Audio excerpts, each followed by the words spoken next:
Olá, gente. Eu me chamo Fernanda Stanislau, sou advogada, pesquisadora, principalmente em direitos humanos e relações raciais. Sou mestre em direito pela UFC, Universidade Federal aqui do Ceará, e sou também professora universitária. Sou uma mulher negra e pessoa autista. E hoje eu estou aqui hoje com a minha mãe.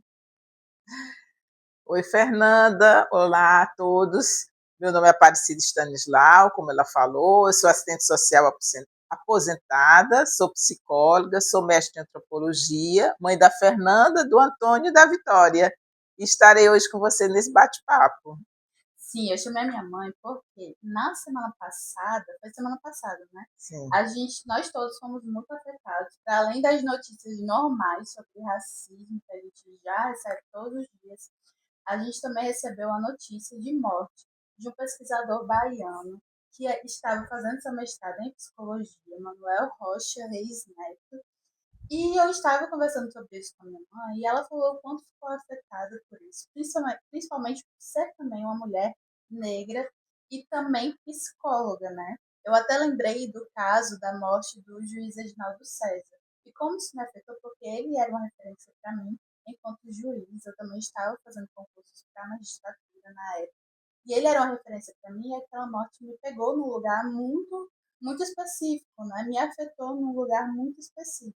E aí a gente queria conversar um pouco sobre essa subjetividade de nós, pessoas negras, e como isso também entra em rota de colisão assim com as nossas profissões.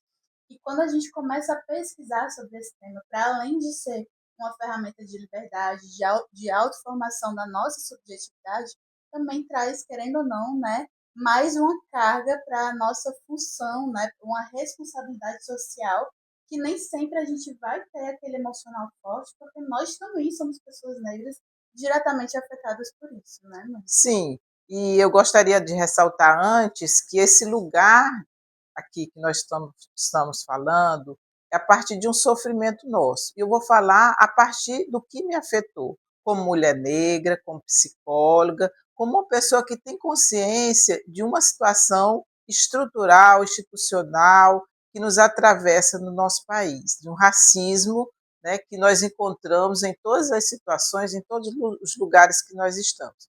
Quando um psicólogo negro, um psicólogo que tinha uma importante atuação na luta antirracista, nos direitos humanos, tem uma situação de violência acontecendo e resulta no que aconteceu, a sua morte, isso nos afeta. Então, é desse lugar, enquanto psicólogo, que também trabalho numa luta antirracista, e aí como nós podemos, né, apesar da dor, com todo o respeito ético ao sofrimento, aos familiares, aos amigos, às pessoas que conviviam, né, com o neto, com o psicólogo, nós vamos falar desse lugar, né, com maior respeito, inclusive, à sua atuação e ao seu trabalho político.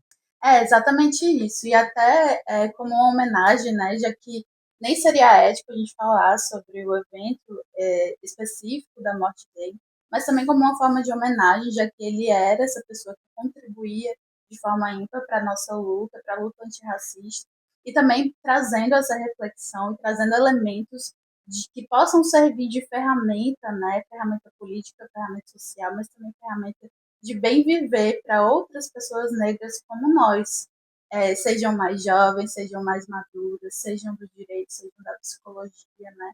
Mas vamos tentar refletir um pouco sobre isso. A gente estava falando, por exemplo, que já começa na dificuldade de acesso, né? A gente não tinha pouco acesso ali no ensino formal a referências negras ou a pensar a subjetividade negra por esse viés da psicologia, né? Da psiquiatria ou da psicanálise, né? E a minha mãe falou que só teve acesso a isso no mestrado, eu também no meu mestrado, e as duas por escolhas individuais que nos forjaram, nos fizeram ir atrás, muitas vezes com falta de apoio dos programas. Eu acho que no seu menos, no meu, como era do direito, era mais difícil assim defender esse tipo de pesquisa, né? E isso traz mais uma carga, além da gente já estar estudando um tema que nos afeta diretamente, é difícil emocionalmente, a gente tem diversos enfrentamentos nesse processo, né? Sim, como a Fernanda falou, só mais recentemente eu tive acesso a estudar de forma mais sistemática, com a leitura, com teorias, né, com a leitura mais especializada, a respeito de como o racismo nos afeta. Então, a gente começa a pensar a partir de toda uma ideologia, de um mito de uma democracia racial, que nos colocava nesse lugar de pessoas inferiores, feias, que não devem ter acesso, que não têm inteligência, que não têm competência, mas a gente começa a pensar de uma forma muito subjetiva. Por quê? Isso forma nosso psiquismo, forma a nossa subjetividade, mas, ao mesmo tempo, o mito da democracia racial colocava que nós não tínhamos o racismo no Brasil e esse sofrimento do que nos impactava diariamente era colocado somente como uma responsabilidade nossa, ou porque você tem baixa autoestima, ou porque tem um complexo de inferioridade, né, que foram temas muito bem tratados por Fanon, né, que é o psiquiatra, tratado por exemplo, por Neuza Santos Souza, tratado por Isildinha Batista, que são psicólogos, então, Aparecida Bento. Então, são profissionais hoje da psiquiatria, da psicologia, que nós temos acesso a ler e que nós não tínhamos. Então, quando se falava, aquela pessoa passou por aquela situação, não foi selecionado num determinado emprego, mesmo tendo um ótimo currículo, mas uma mulher branca ou um homem branco chegou com um currículo menor, menos, né, com menos competência, menor formação, mas por ele ser branco, ele conseguiu a vaga e eu não consegui. Essa situação era colocada como um complexo de inferioridade que essa pessoa tem. E quando se colocava, né, se expunha de alguma forma uma revolta, uma raiva, mais ainda se colocava que era um complexo de inferioridade. Então, a gente tinha que nós mesmos fazer essa superação e ficar num lugar de calar, de silenciar, porque cada vez mais seria afastado do convívio com pessoas brancas. Na universidade, mais recentemente, com a lei de cotas, né, com a entrada de mais pessoas pardas, mais pessoas negras, mais pessoas pretas, né, esse debate se intensifica. Então, agora, mais recentemente, a gente tem muito mais acesso, grupos de estudos, né, essa formação, inclusive essa, né, colocada numa norma, numa orientação técnica do Conselho Federal de Psicologia, é importante que nós, psicólogos, estejamos comprometidos com a luta antirracista. E, para isso, a gente precisa ler a história, como foi nossa formação política, como foi essa questão do mito da democracia, inclusive ler pessoas e teóricos que falam sobre isso, para que a gente possa ter essa noção de como foram formados, né, como estão sendo formados a cada dia o psiquismo de uma pessoa que está todos os dias submetida a situações de humilhação, de vergonha, de descrédito, né, por seus fenótipos, assim, fenótipos biológicos, ou seja, pela cor da pele, pelos lábios, pelos olhos, pelo cabelo, passando a sofrer de forma sistemática, em vários ambientes, essa situação de descrédito e de um olhar reprovador. Então, isso nós precisamos estudar, não só esse efeito, né, para dizer, não, todos sofrem igualmente. Na verdade, essa pessoa vai ser humilhada como qualquer pessoa branca. Não, é preciso que a gente estude a história e toda essa formação política do Brasil para que a gente compreenda, né? Nós, pessoas negras, já vivenciamos, mas precisando compreender de forma mais consciente como acontecem esses mecanismos no nosso psiquismo. Como eles se transformam, né? Como eles se transformam em traumas, como eles se transformam em outros tipos de defesa que a gente cria, né? Porque muitas vezes a gente cria mecanismos de defesa que lá na frente vão nos limitar, né? Acho que nós, nos nossos processos investigativos individuais, já que eu também tenho esse privilégio, né? Tive essa facilidade, pude verificar diversos efeitos do racismo.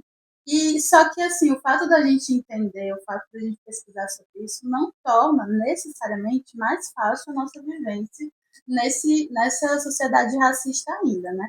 Eu acho que a gente tem muito a ideia de buscar os estudos, buscar essas informações como libertação, mas é muito arriscado, né? É muito perigoso e até mesmo difícil a gente realmente transformar essas informações, esses estudos, em uma ferramenta libertadora, né? Uma ferramenta que vá, de fato, fazer com que a gente se desprenda desses estereótipos que a gente acaba internalizando, né?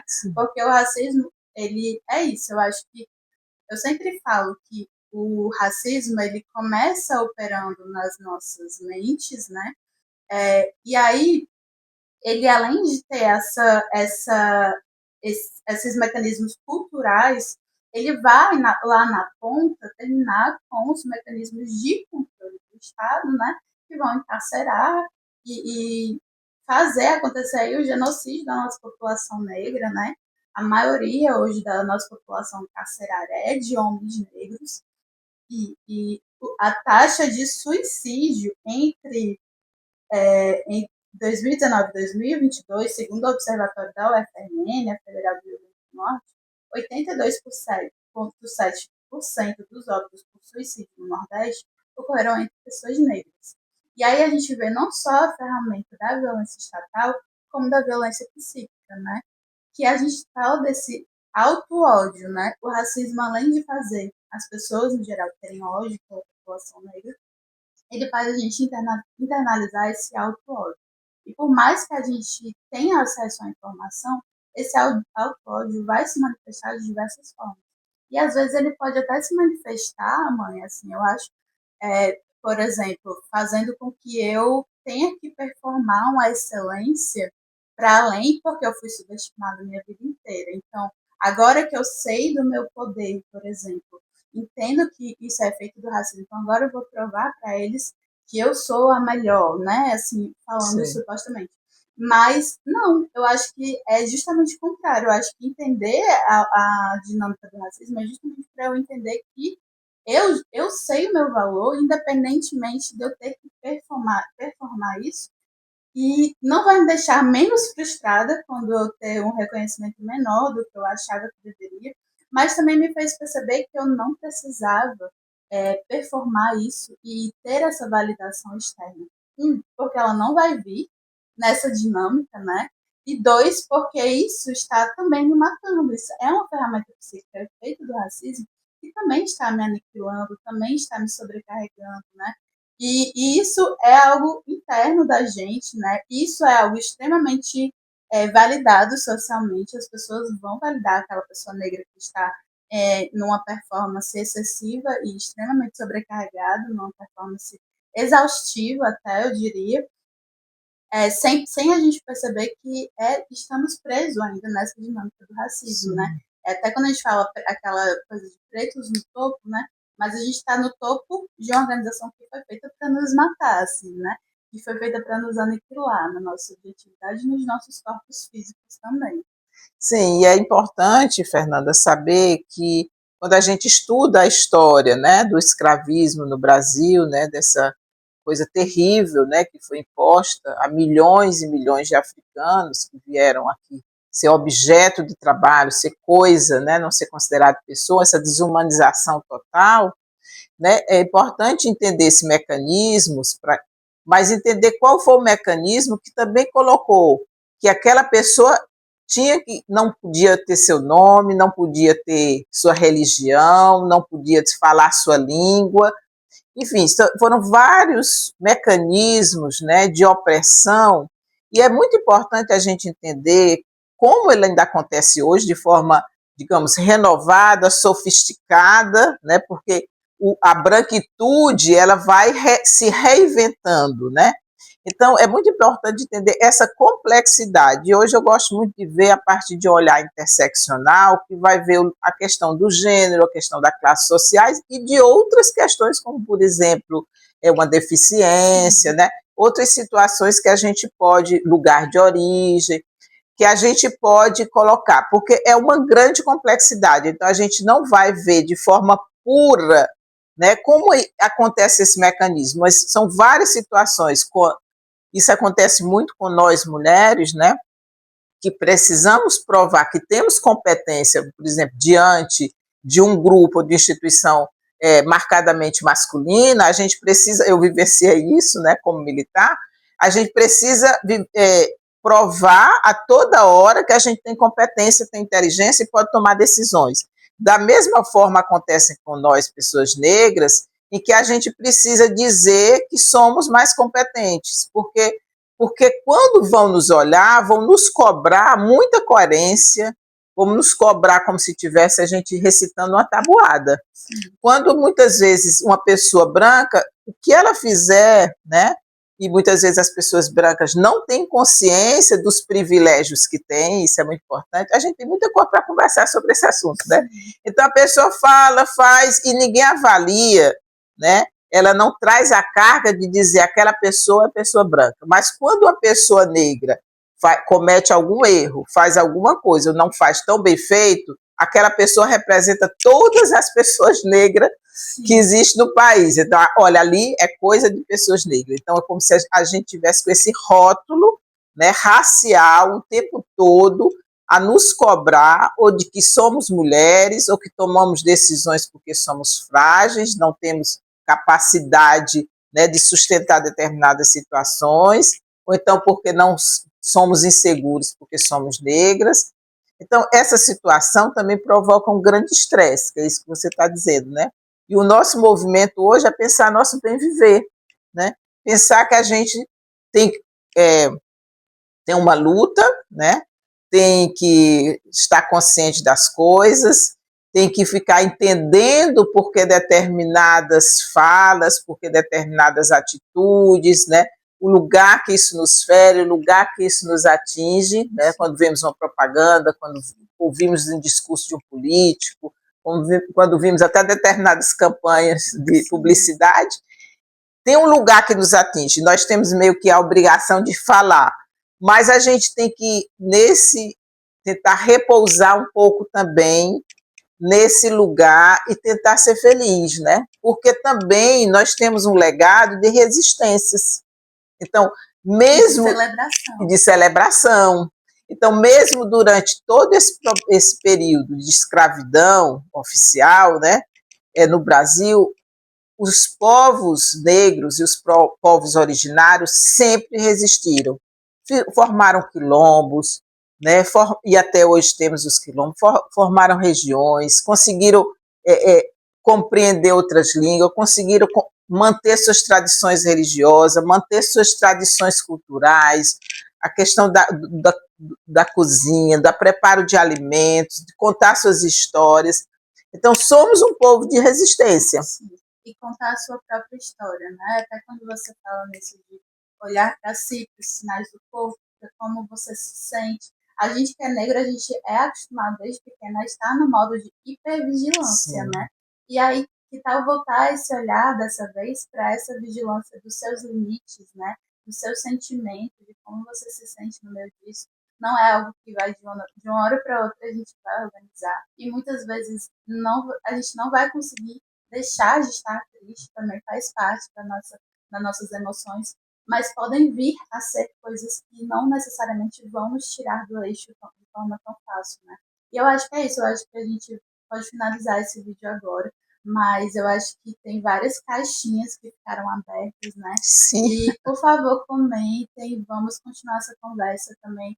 Posso colocar caixinhas de perguntas para minha mãe, outros assuntos que vocês queiram saber. Eu queria muito também, talvez, conversar sobre como é que isso afeta a prática na clínica, né? Não sei se isso é algo que a gente possa também acabar abordando, né? E, enfim, a gente falou sobre isso porque esse caso do jovem baiano, ele tinha publicado na rede social um caso de violência racial que ele sofreu, que é o que as pessoas falam, isso é só uma manifestação de racismo estrutural.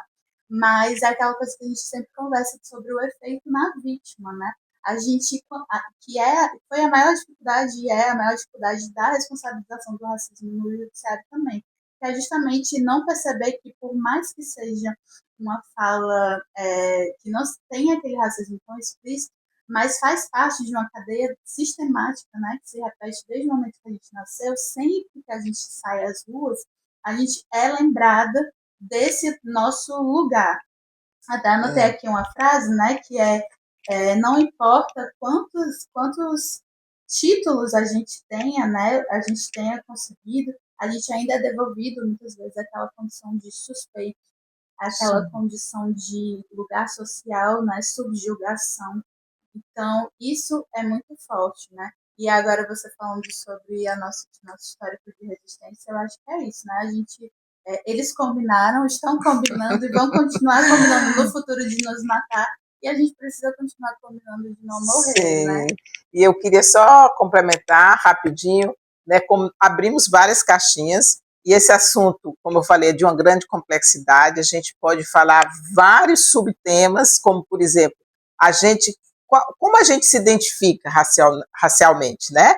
Porque às vezes a gente chega na instituição, vai fazer um trabalho em grupo, aí todo mundo, olha, eu lá em casa tenho um que é chamado preto, ou a pretinha, ou o negro. Então nós temos muitas famílias interraciais, existe muita dúvida sobre como eu vou me reconhecer, né?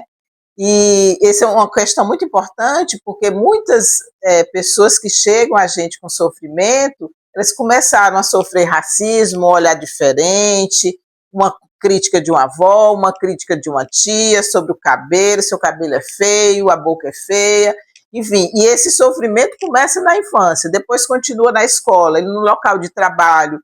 Então, uma clínica, né, e pensando também, desculpa, eu falava... Não, você está dando muito spoiler, mas mas, por exemplo, pensar uma clínica que vai dar suporte, apoio e trazer ao centro da discussão e da reflexão para a gente entender nossos afetos, o que nos toca, o que nos afeta, para que a gente possa simbolizar sobre isso e superar de alguma forma, é o propósito de uma clínica racializada. Então, a gente, claro, são muitas coisas, então vocês... para encerrar, Fernanda, vocês podem perguntar. A gente pode continuar com um tema um pouco mais estruturado, que a gente trouxe essa questão, a gente pode trazer temas específicos e tratar desse tema, né? E, enfim, é uma satisfação, um prazer a Fernanda ter me convidado, né, para a gente conversar.